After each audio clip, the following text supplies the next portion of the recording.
कार्यक्रम वेद पाठशाला में मैं आपका हार्दिक स्वागत करती हूँ। प्रिय श्रोता, परमेश्वर का वचन जीवित, पवित्र एवं सामर्थी है। आशा है कि आज के वचन से आपको आत्मिक लाभ होगा। तो लीजिए, प्रस्तुत है ये संदेश।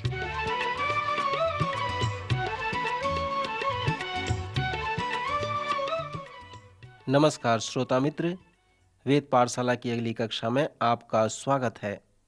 हमारे पवित्र शास्त्र के आध्यात्मिक सर्वेक्षण का प्रारंभ उत्पत्ति से हुआ था और वह हमें अब संपूर्ण पवित्र शास्त्र में होते हुए नए नियम में पतरस की दूसरी पत्री में ले आया है।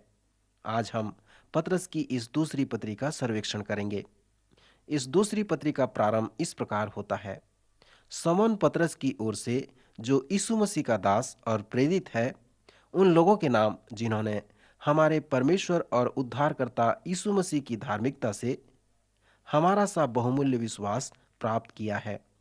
परमेश्वर के और हमारे प्रभु यीशु मसीह की पहचान के द्वारा अनुग्रह व शांति तुम्हें बहुतायत से बढ़ती जाए, क्योंकि उसके ईश्वरीय सामर्थ्य ने सब कुछ जो जीवन और भक्ति से संबंध रखता है, हमें उसी की पहचान के द्वारा दिया गया है, जिसने हमें अपनी ही महिमा और सद्गुण के अनुसार बुलाया है, जिनके द्वारा उसने हमें बहुमूल्य और बहुत ही बड़ी प्रतिज्ञाएं दी हैं, ताकि इनके द्वारा तुम उस सड़ाहट से छूटकर, जो संसार में बुरी अभिलाषाओं से होती है, ईश्वरीय स्वभाव के सहभागी हो जाओ। और इसी कारण तुम सब प्रकार का यत्न करके अपने विश्वास पर सद्गुण और सद्गुण पर समझ और समझ पर संयम और संयम पर धीरज और धीरज पर भक्ति और भक्ति पर भाईचारे की प्रीति और भाईचारे की प्रीति पर प्रेम बढ़ाते जाओ। क्योंकि यदि ये बातें तुम में वर्तमान रहे और बढ़ती जाए, तो तुम्हें हमारे प्रभु यीशु मसीह के पहचानने में निकम्मे और निष्फल न होने देंगी। श्रोता, इन वचनों द्वारा पतरस अपनी दूसरी पत्री को प्रारंभ करता है। क्योंकि हमने पतरस की पहली पत्री का सर्वेक्षण समाप्त किया है, सो मैं चाहता हूं कि इस दूसरी पत्री का सर्वेक्षण बहुत जल्दी समाप्त करूं।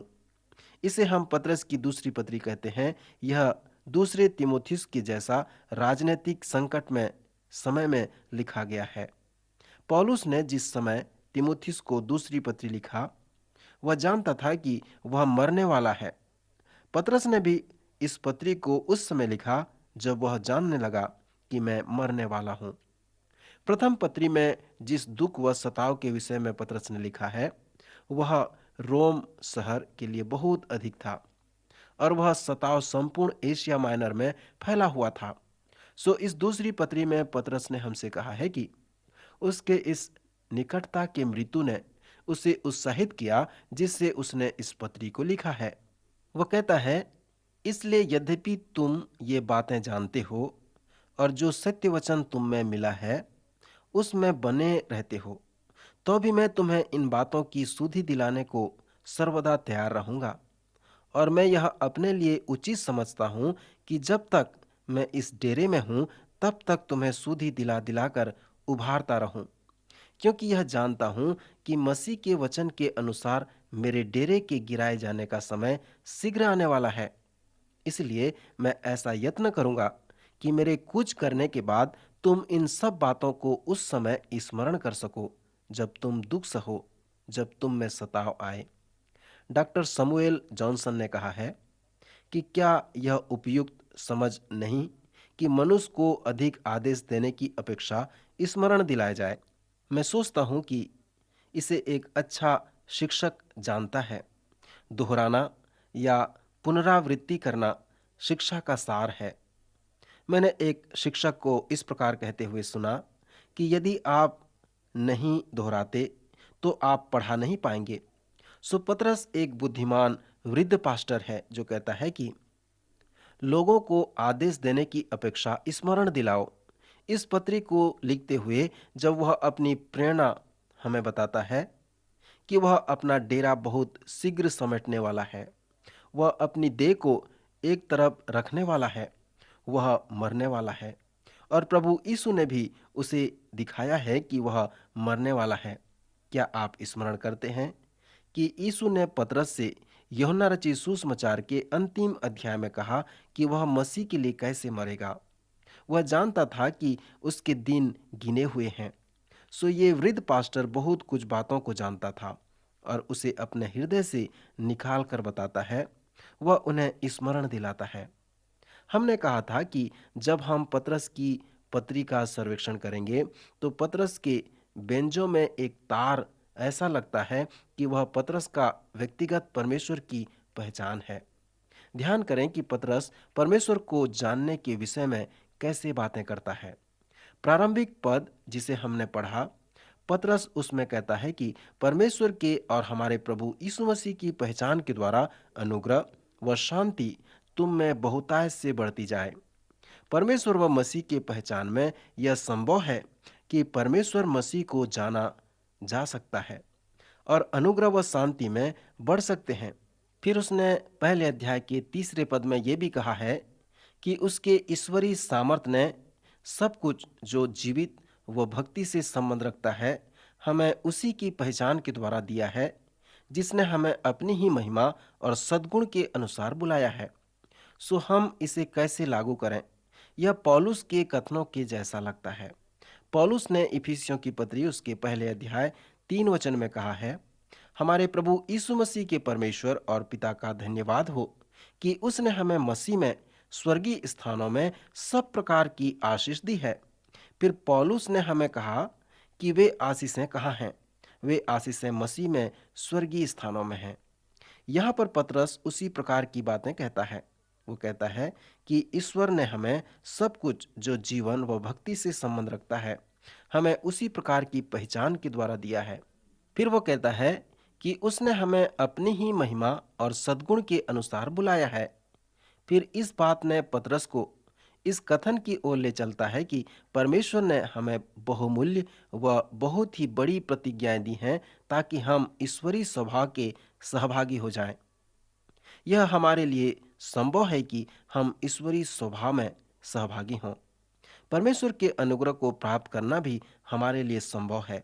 स्वर्गीय स्थानों में आना भी हमारे लिए संभव है और परमेश्वर के लिए यह संभव है कि हमारे जीवन में जो कुछ भी आवश्यकता है उसे परमेश्वर हमें दे सकता है। सो ये चीजें जब हमारे जीवन में आते हैं, जब हमारा संबंध परमेश्वर के साथ सही होता है, जब पतरस कहता है कि हमें बहुमूल्य और बहुत ही बड़ी प्रतिज्ञाएं दी गई हैं, तो इसका अर्थ यही है, हमारे जीवन व भक्ति के लिए परमेश्वर ने प्रतिज्ञाएं दी हैं। यीशु ने कहा, तुम परमेश्वर के निकट आओ तो परमेश्वर तुम्हारे निकट आएगा। सो पौलुस के वचनों के अनुसार परमेश्वर के लिए यह संभव है कि वह हमें सब प्रकार की स्वर्गीय आशीषें दे यदि हम मसीह के पास आते हैं, उसमें बने रहते हैं, तो हम उन सभी आत्मिक आशीषों को प्राप्त कर सकते हैं। पतरस के अनुसार यही वो बहुमूल्य प्रतिज्ञाएं हैं और उसे हम अपने जीवन में लागू करने के द्वारा हम ईश्वरीय स्वभाव के सहभागी हो सकते हैं। ये विषय पतरस को फिर एक सुंदर लेखांश की ओर अगुवाई करता है, जिसे हम विश्वास में वृद्धि या विश्वास का संकलन कह सकते हैं। पतरस याकूब के उस कथन से सहमत है, क्योंकि याकूब ने कहा है कि विश्वास करना पर्याप्त नहीं है। हमें चाहिए कि हम अपने विश्वास पर सद्गुण और सद्गुण पर समझ को जोड़ दें। हम विश्वास करते हैं कि वो सद्गुण आज समझ है। हमारे संस्कृति के अनुसार समझ का होना भला है, इसीलिए यदि आप पीएचडी डॉक्टर हैं तो वह आपके पद व प्रतिष्ठा का चिन्ह है। हम सोचते हैं कि यदि आप पीएचडी किया है तो उसके पास बहुत समझ है, क्योंकि आत्मिक बातों के लिए पवित्र शास्त्र कहता है कि हमने जो भविष्यवक्ताओं से सुना और अब प्रेरितों से सुन रहे हैं, सो वह समझ सद्गुण नहीं है, परंतु समझ का प्रयोग करना ही सद्गुण है। इस पर ध्यान दें कि पतरस ये नहीं कहता कि अपने विश्वास में समझ को जोड़ दो। इस प्रकार हम करते हैं। जब कोई विश्वास करता है तो हम सबसे पहले क्या करते हैं? हम उसे सब प्रकार के विषय में पढ़ने के लिए देते हैं, उसे सिखाते हैं। हम कहते हैं कि यदि आप इस विषय को गंभीरता के साथ ले रहे हो तो आपको बाइबल सेमिनरी में जाना पड़ेगा और वहाँ सीखना होगा। सो नए चेलों को हम समझ के लिए इस प्रकार कहते हैं। हम कहते हैं अपने विश्वास में समझ को जोड़ो, परंतु हम उस कड़ी को बताना भूल जाते हैं जिसे पतरस ने कहा है कि अपने विश्वास में सद्गुण को जोड़ो। मित्र, सद्गुण आपके विश्वास का प्रयोग है, वह आपका स्वभाव है। जब आप अपने विश्वास में सद्गुण को जोड़ते हैं, तब आप पतरस के अनुसार समझ को जोड़ते हैं। इसलिए पतरस कहता है कि आत्मिक समझ के लिए जो महत्वपूर्ण बात है, वह उस समझ का प्रयोग है। जब आप वेद पाठशाला में अध्ययन करते हैं, तो आपको मालूम होगा कि पवित्र शास्त्र के वचन को हम हमेशा आत्मिक प्रयोग में लागू करते हैं। श्रोता, मेरी इच्छा ये नहीं कि मैं लोगों को बाइबल का ज्ञानी बनाऊं, परंतु मेरी इच्छा है कि मैं वचन को लोगों को सुनाऊं, क्योंकि परमेश्वर के वचन को सुनने से ही विश्वास आता है। जब लोग विश्वास में आते हैं, मन परिवर्तन करते हैं, तब महत्वपूर्ण बात सद्गुण है, अर्थात यह लेखांश क्या कहता है, इसका क्या अर्थ है और इसे अपने जीवन के व्यवहारिक क्षेत्र में आप कैसे लागू कर सकते हैं। ये महत्वपूर्ण है। फिर पतरस आगे कहता है कि अपने समझ पर संयम को जोड़ दो, और संयम पर धीरज, और धीरज पर भक्ति, और भक्ति पर भाईचारे की प्रीति, और भाईचारे की प्रीति पर प्रेम बढ़ाते जाओ। क्योंकि यदि ये बातें तुम में बनी रहें और बढ़ती जाएं, तो तुम मसीह यीशु के पहचान में निकम्बे और निष्फल नहीं होने पाओगे, और प्रभु का चेला होकर आत्मिक रूप से बढ़ते जाओगे। आप उपयोगी व फलवंत बनोगे, कभी भी ठोकर न खाओगे, और हमारे प्रभु व उद्धारकर्ता यीशु मसीह के अनंत राज्य में बड़े आदर के साथ प्रवेश करने पाओगे। फिर वो कहता है, जिनमें ये बातें नहीं, वह अंधा है और धुंधला देखता है, और अपने पूर्वकाली पापों से धुलकर शुद्ध होने को भूल बैठा है। इस कारण हे भाइयों, अपने बुलाए जाने और चुन लिए जाने को सिद्ध करने का भली भांति यत्न करते जाओ, क्योंकि यदि ऐसा करोगे तो कभी ठोकर नहीं खाओगे। फिर पतरस पहले अध्याय के 12वें पद से 15वें पद में अपने लिखने के उद्देश्य को हमें बताता है। वह कहता है, यद्यपि तुम में ये बातें होते हैं और जो सत्य वचन तुम्हें मिला है उसमें बने रहते हो, तो भी तुम्हें इन बातों की सुधि दिलाने को सर्वदा मैं तैयार रहूंगा, क्योंकि मैं यह जानता हूं कि मसीह के वचन के अनुसार मेरे डेरे के गिराए जाने का समय शीघ्र आने वाला है। इसलिए ऐसा यत्न करूंगा कि मेरे कूच करने के बाद तुम इन सब बातों को सर्वदा स्मरण कर सको, क्योंकि हमने तुम्हें मसीह की सामर्थ का और आगमन का समाचार दिया है। तो वह चतुराई से गढ़ी हुई कहानियों का अनुकरण नहीं किया था। पवित्र शास्त्र क्या कहता है और कैसे हम उसमें प्रवेश करते हैं, इस विषय को बताने के बाद पतरस पवित्र वचन के विषय में और कुछ अच्छी बातें बताता है। इस दूसरे पतरस के पहले अध्याय का वृतांत पहले पतरस के पहले अध्याय से मिलता है। पतरस इसका प्रारंभ अपने व्यक्तिगत गवाही द्वारा करता है। जब मैं पवित्र पहाड़ पर था, तब मैं यीशु मसीह के रूपांतरण होते हुए देखा। पतरस ने जो देखा है उसे उसने हमें बताया है। यीशु का रूपांतरण एक विशेष घटना है। यीशु के जीवन में केवल पतरस, याकूब और यूहन्ना मसीह के रूपांतरण के गवाह हैं। पतरस हमें कहता है कि यद्यपि इसका अनुभव मुझे पूर्ण रूप से है, फिर भी मैं तुम्हें कुछ बताना चाहता हूँ। वह कहता है कि परमेश्वर का वचन जो परमेश्वर की प्रेरणा से हम तक आया है, वह मेरे अनुभव से अधिक निश्चित है, जिसे मैंने पहाड़ में देखा था। यहाँ पर पतरस सुंदर रूपकात्मक भाषा का प्रयोग करता है। प्रायः पतरस कहता है, हमारे पास जो भविष्यवक्ताओं का वचन है वह इस घटनाओं से दृढ़ ठहरा, और तुम यह अच्छा करते हो जो यह समझकर उस पर ध्यान करते हो कि वह एक दिया है जो अंधियारे स्थान में उस समय तक प्रकाश देता रहता है जब तक कि पौ न फटे और भोर का तारा तुम्हारे हृदय में न चमक उठे। मैं सोचता हूं कि संपूर्ण पवित्र शास्त्र में यह एक अच्छा रूपक विषय है। पहला पतरस के पहले अध्याय में पतरस ने हमें कहा है कि परमेश्वर का वचन अविनाशी बीज है जो नए जीवन हमारे जीवन में पैदा करता है। जिस प्रकार शारीरिक जन्म के लिए बीज व अंडे हैं, उसी प्रकार परमेश्वर का वचन है जो जीवन को उत्पन्न करता है। आप परमेश्वर के वचन में आते हैं जो इस प्रकार है कि अंधियारे में दिया प्रकाश दे रहा है। जैसे आप उस प्रकाश के निकटता में आते हैं, परमेश्वर के वचन के निकटता में आते हैं, उसे अपने जीवन में लागू करते हैं, उसके अनुसार जीवन व्यतीत करते हैं, तो आपके हृदय में कुछ होने लगता है। अर्थात आपके हृदय में पौ फटने लगते हैं और भोर का तारा आपके हृदय में चमकने लगता है। ये भोर का तारा क्या है जो आपके हृदय में चमकने लगता है? वो भोर का तारा मुर्दों में से जी उठने वाला प्रभु यीशु मसीह स्वयं है। पौलुस अपने लेख में कहा है कि मसीह आप में है, वो महिमा की आशा है। नए नियम के द्वारा हम सब जानते हैं कि मसीह हमारे हृदय में है, जिससे हम उसके अद्भुत सामर्थ का अनुभव करते हैं। मसीह हमारे भीतर है। यही एक आशा है कि हम परमेश्वर की महिमा करें। परंतु मसीह हमारे हृदय में वास करना कैसे प्रारंभ किया? कैसे वह उसके अंदर में आ गया?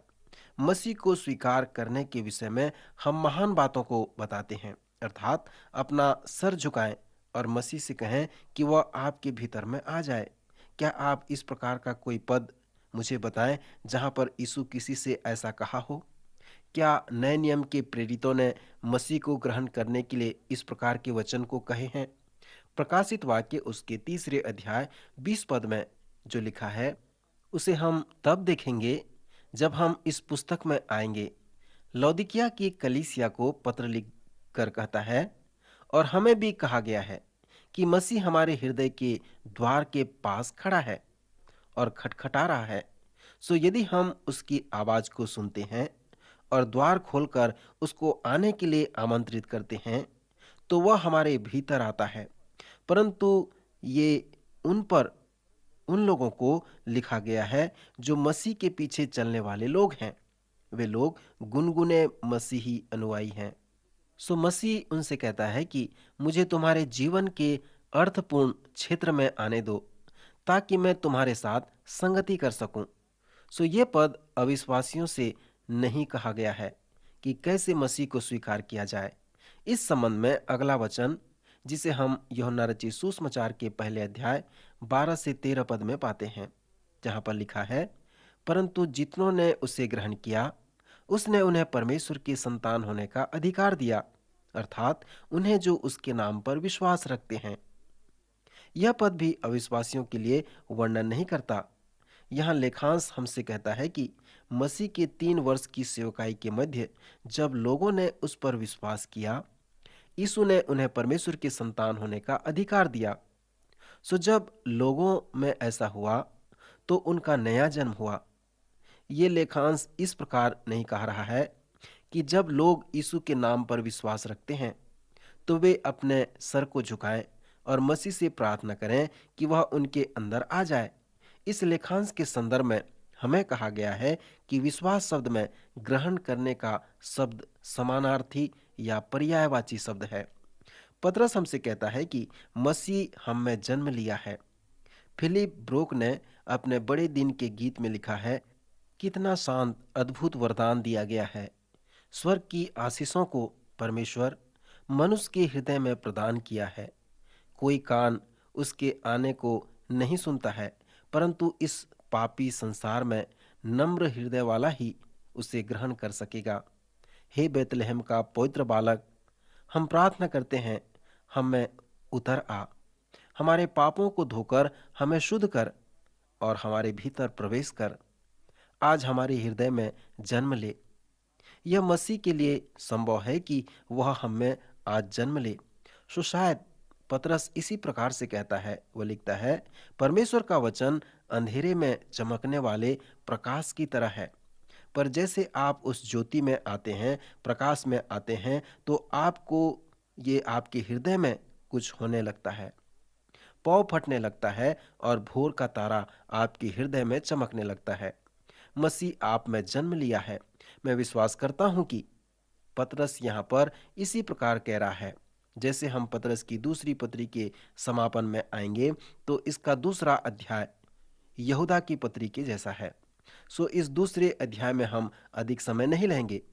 इसे दूसरे अध्याय में झूठे शिक्षकों को डांटा गया है, पर जब आप तीसरे अध्याय में आते हैं तो आप एक ऐसे विषय में आते हैं जिसके लिए ये पतरस की दूसरी पत्री अच्छी परिचित है। इस तीसरे अध्याय में पतरस प्रभु के दिन के विषय में बातें करता है। क्या आप स्मरण करते हैं? हमने योएल नबी व सपन्या नबी की पुस्तकों का अध्ययन किया था। क्या आपको स्मरण है कि उन्होंने यहोवा के दिन के विषय में कैसा प्रचार किया था? मसीह के दूसरे आगमन की घटनाओं में प्रभु का दिन एक घटना है। आप इस बात को न भूलें कि यीशु मसीह का दूसरा आगमन एक ही घटना नहीं है, परंतु यह अनेक घटनाओं का श्रृंखला है। मसीह के दूसरे आगमन में कलीसिया का ऊपर उठा लिए जाना भी एक जुड़ा हुआ है। इस दूसरे आगमन में महान विपत्ति का समय भी जुड़ा हुआ है। इस दूसरे आगमन में पृथ्वी पर परमेश्वर का राज्य भी शामिल है। फिर पुनरुत्थान भी है, अनेक घटनाएं हैं, परंतु इनमें से जो अंतिम घटना है वह प्रभु का दिन कहलाता है। प्रभु का दिन एक बड़ी तबाही होने वाली घटना है। सो पतरस अपनी इस दूसरी पत्री के अध्याय 3 में हमें प्रभु के दिन के विषय में बताता है कि उस दिन आकाश बड़ी हड़हड़ाहट के शब्द से जाता रहेगा और तत्व बहुत ही तप्त होकर पिघल जाएंगे और पृथ्वी और उस पर के काम जलाए जाएंगे। यीशु ने कहा था आकाश व पृथ्वी टल जाएंगे। सो क्या वास्तव में आकाश व पृथ्वी टल जाएंगे? ध्यान से सुने। पतरस लिखता है, हे प्रियो, अब मैं तुम्हें यह दूसरी पत्री लिखता हूं और दोनों में सुधि दिलाकर तुम्हें शुद्ध मन को उभारता हूं और उन बातों को जिसे तुम जानते हो स्मरण दिलाता हूं कि अंतिम दिनों में हंसी ठट्ठा करने वाले लोग आएंगे जो अपनी ही अभिलाषाओं के द्वारा चलेंगे और कहेंगे उसके आने की प्रतिज्ञा कहाँ गई, क्योंकि सब कुछ वैसा ही है जैसा सृष्टि के आरंभ में था। वे तो जानबूझकर यह भूल गए कि परमेश्वर के वचन के द्वारा से आकाश प्राचीन काल से वर्तमान है और पृथ्वी भी जल में से बनी और जल में स्थिर है। इन्हीं के द्वारा उस युग का जगत जल में डूबकर नाश हो गया, पर वर्तमान काल के आकाश और पृथ्वी उसी वचन के द्वारा इसलिए रखे हैं कि जलाए जाएं और वह भक्तिहीन मनुष्यों के न्याय और नाश होने वाले के दिन तक ऐसे ही रखे रहेंगे। पर हे प्रियो, यह एक बात तुमसे छिपी न रहे कि प्रभु के यहाँ एक दिन 1000 वर्ष के बराबर और 1000 वर्ष एक दिन के बराबर है। प्रभु अपनी प्रतिज्ञा के विषय में देर नहीं करता, जैसी देर कितने लोग समझते हैं, पर तुम्हारे विषय में धीरज धरता है और नहीं चाहता कि कोई नाश हो, वरन यह कि सबको मन फिराव का अवसर मिले। प्रभु का दिन चोर की नाई आ जाएगा। उस दिन आकाश बड़ी हड़हड़ाहट के शब्द से जाता रहेगा और तत्व बहुत ही तप्त होकर पिघल जाएंगे और पृथ्वी और उस पर के काम जल जाएंगे। तो जबकि ये सब वस्तुएं इस रीति से पिघलने वाली हैं, तो तुम्हारे पवित्र चाल चलन और भक्ति में कैसे मनुष्य होना चाहिए और परमेश्वर के उस दिन की बाट किस रीति से जो होना चाहिए और उसके जल्द आने के लिए कैसा यत्न करना चाहिए, जिसके कारण आकाश आग से पिघल जाएंगे और आकाश के गण बहुत ही तप्त होकर गल जाएंगे। पर उसकी प्रतिज्ञा के अनुसार हम एक नए आकाश और नई पृथ्वी की आस देखते हैं जिनमें धार्मिकता वास करेगी। इसलिए प्रियो, जबकि तुम इन बातों की आस देखते हो तो यत्न करो कि तुम शांति से उसके सामने निष्कलंक और निर्दोष ठहरो और हमारे प्रभु के धीरज को उद्धार समझो, जैसे हमारे प्रिय भाई पौलुस ने भी उस ज्ञान के अनुसार जो उसे मिला है तुम्हें लिखा है। मित्र, परमेश्वर नहीं चाहता कि कोई नाश हो, वह चाहता है कि सबको मन फिराव का अवसर मिले। वह हमें समय दिया है कि उसके पास आ जाएं, वापस लौट आएं। वह चाहता है कि सबके पास उसका सुसमाचार जाए।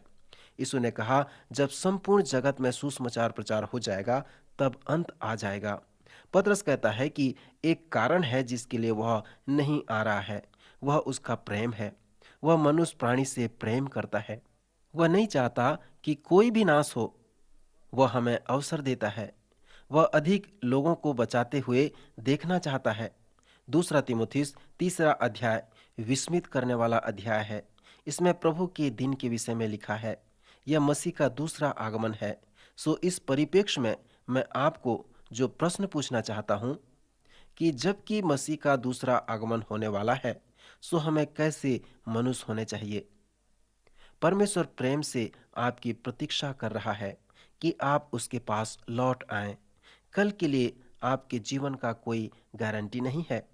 यदि आप इस प्रेम के संदेश को दूसरों में बांटेंगे तो मुझे बड़ी प्रसन्नता होगी। प्रभु आज के वचन द्वारा आपको आशीष दे, आपकी सहायता करे।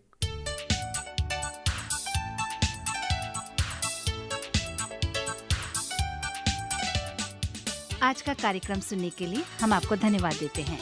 श्रोताओ, आत्मिक विषय से संबंधित कोई सवाल आपके मन में है तो आप अपने सवालों का जवाब इस पते पर प्राप्त कर सकते हैं। हमारा पता है कार्यक्रम Ved Pathshala, radio Vishwavani, post box number 317, Lucknow 226001, Uttar Pradesh. पता एक बार फिर सुन लीजिए। कार्यक्रम Ved Pathshala, radio Vishwavani, post box number 317, Lucknow 226001, Uttar Pradesh. और हाँ श्रोता, आप हमसे ईमेल के द्वारा भी संपर्क कर सकते हैं। हमारी ईमेल आईडी है hindiembc@radio.vv.org, hindiembc@radio.vv.org। अब हमारे कार्यक्रम का समय यहीं पर समाप्त होता है। अगले कार्यक्रम में आपसे फिर भेंट होगी। तब तक के लिए हमें आज्ञा दीजिए। नमस्कार।